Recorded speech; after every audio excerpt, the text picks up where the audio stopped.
مقبوضہ جموں اور کشمیر پر بھارت کا ناجائز قبضہ اہل کشمیر بار بار مسترد کر چکے ہیں، جبکہ آج بھی کشمیری عوام واضح طور پر اپنی سرزمین پر بھارت کے غیر قانونی اور غاصبانہ قبضے کو ختم کرنے کا مطالبہ اور اس کے لیے بھارت کے خلاف برسر پیکار قربانیوں کی لازوال تاریخ رقم کر رہے ہیں، جبکہ حق خود ارادت ہی کشمیری عوام کی جدوجہد آزادی کا بنیادی ستون اور مقصد ہے، جس کی گواہی اقوام متحدہ کی 1948 میں منظور کی جانے والی قرارداد نمبر 47 ہے، جس میں اہل کشمیر کے ساتھ وعدہ کیا جا چکا ہے کہ کشمیری عوام کو آزادانہ، غیر جانبدارانہ اور منصفانہ رائے شماری کے ذریعے اپنے مستقبل کا فیصلہ کرنے کا موقع دیا جائے گا۔ مگر 78 برس ہو چکے ہیں، کشمیری عوام کو اقوام متحدہ کی قراردادوں کے مطابق اپنے مستقبل کا فیصلہ کرنے کا موقع فراہم کیا گیا، اور نہ ہی بھارتی حکمرانوں نے پوری دنیا کو گواہ ٹھہرا کر اہل کشمیر کے ساتھ حق خود ارادت دینے کا اپنے وعدوں کو نبھایا، بلکہ حق خود ارادت کے مطالبے کی پاداش میں کشمیری عوام کے سینے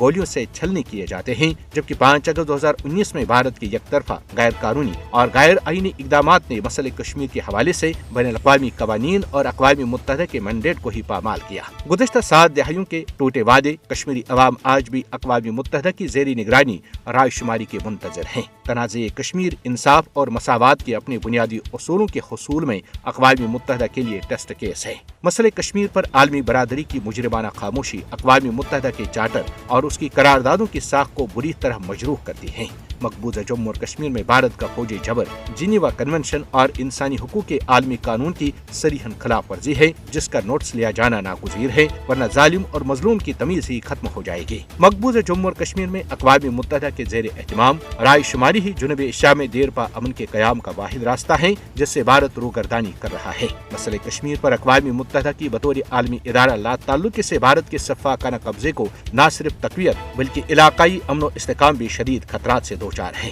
دنیا کشمیری عوام کے مطالبہ آزادی کو متواتر طور پر نظر انداز کر کے قوموں کے حق خود ارادت اور مساوات کا دعویٰ نہیں کر سکتی۔